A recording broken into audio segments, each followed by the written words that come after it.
Traditional strategy is dead. So goes the claim of Nilofer Merchant in her new book, 11 Rules for Creating Value in the Social Era. She claims that in the old days of traditional strategy, organizations didn't need to exploit the talent and creativity of its members to be competitive. Today is different. Today we can use social media to engage the hearts and minds of our workforce. Today, we can go social and break down the boundaries between our company, our employees, and our customers. Join us over the next 10 minutes as we go social with Nilofer and identify the new rules to create value. Lesson number 1, connection and contribution. The social era is about connecting things, people, and ideas. Merchant states that today's power comes from connectivity, connections in the way we work with others, and connections through collaborative platforms and joint ventures.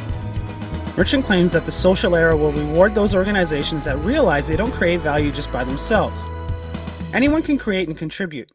Merchant has defined a term for an individual's contribution: onliness. Onliness is the thing that only one particular individual can bring to a situation: skills, passions, and purpose. We each have our own personal experience, good and bad, and we need to use this to our advantage. Equally so, we must make sure that everyone has skin in the game. Every one of your employees needs to know your strategy and where they fit in. If they don't, you're creating an air sandwich, a term Merchant created in her previous book, The New How. It describes the gap between the strategists and those who are tasked with delivering the strategy. If only 5% of your people know your strategy, then you have 95% with no idea where they're supposed to be running. Lesson number 2, adaptability. Merchant suggests that in the social era, consumers, who traditionally have been considered as extractors of value, are now seen as the source of value creation and competitive advantage. She claims relationships gain in strength from trying new things and learning from failures, creating resilience as a consequence. Adaptability is also central to how organizations and people thrive in the social era. Instead of seeking perfection the first time, we need to be incremental and continuously innovate to deliver the products or services our customers desire. And the customer needs to be involved. The value created by organizations that allow people to contribute is much greater than the value created by organizations trying to control each piece. Instead of a customer appearing at the end of the value chain, more and more companies are embracing consumers as co-creation partners in their innovation practices. Sharing power improves speed and shifts the value equation. Lesson number 3, hierarchy free. Fundamental to the social era is the tenet that organizations are free of hierarchy. Merchant suggests we consider organizational structures as concentric circles that change and resize as needed.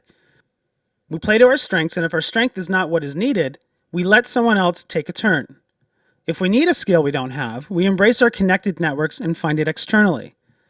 Merchant asks, if you were going to design an organization from scratch today, what would you design for? The best answer? Flexibility. And consequential to this flexibility, the people involved gain respect and recognition, sharing power and rewards. In other words, Merchant sees work being freed from jobs.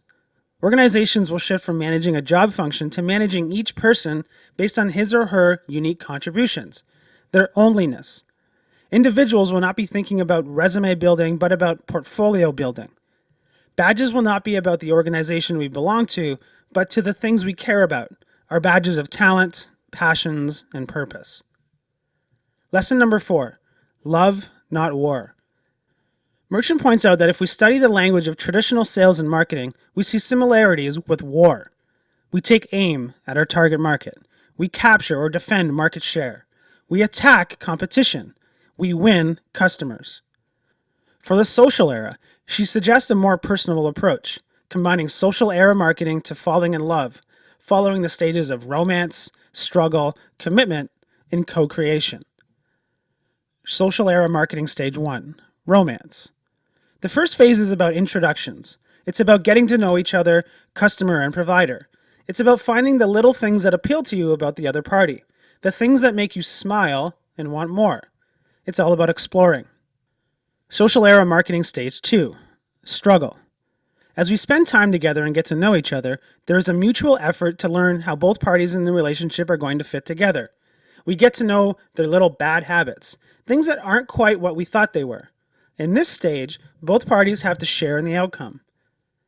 Social era marketing stage 3, commitment. When the relationship stabilizes, each knows what to expect from the other and cares enough to be there, for better or for worse. We can look past small annoyances because the benefit of being committed is worth the trade-offs. Social era marketing stage 4, co-creation.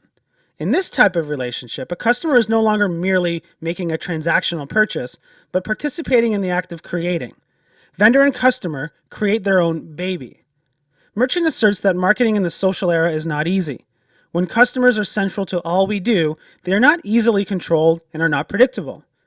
But remember, it is the process of making mistakes and the ensuing forgiveness that gives relationships their resilience. Lesson number 5, new strategies.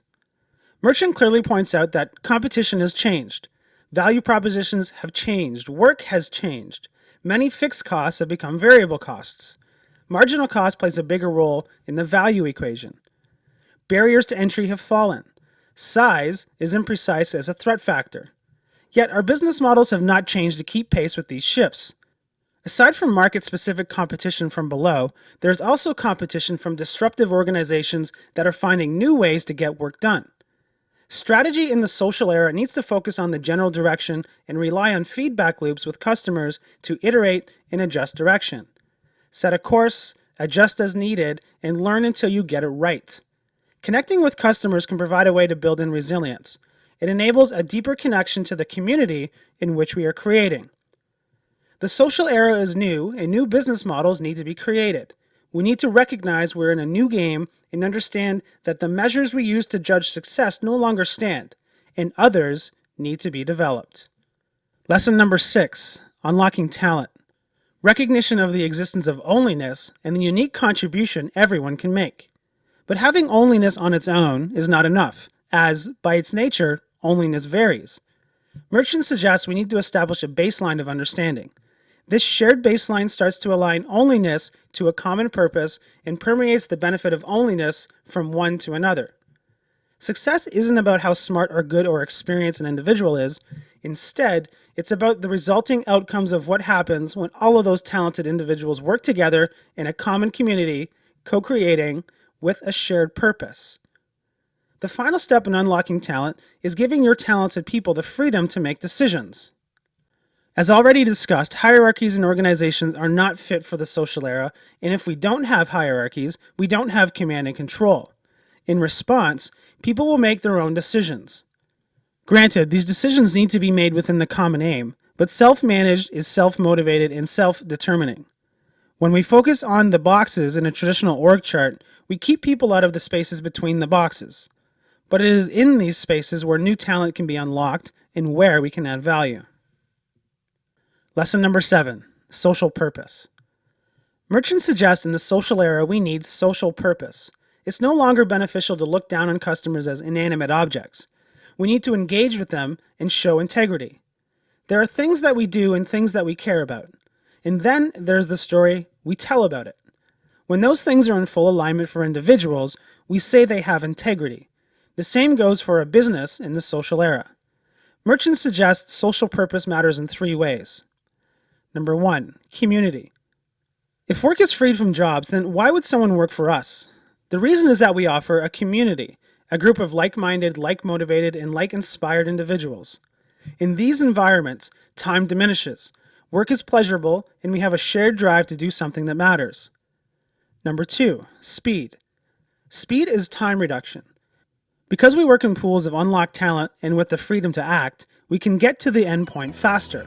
When people know the purpose of an organization, they don't need to ask questions or permission before acting. They can just do it. Number 3, relevance. Meaning and relevance can be built into whatever market you serve and how you go about your work. If your business is manned by people who understand and live the purpose, things take on relevance. As Merchant says, social purpose gives our goals a why. Without social purpose, everything is procedural. Without the why, organizations rely on the what. So, are traditional strategy businesses doomed? Not quite. Like Darwin's theory, the business that adapts fastest to environmental changes will do better. And who doesn't want their business to evolve? And there you have it. Everything you need in order to get started to creating your own social era business.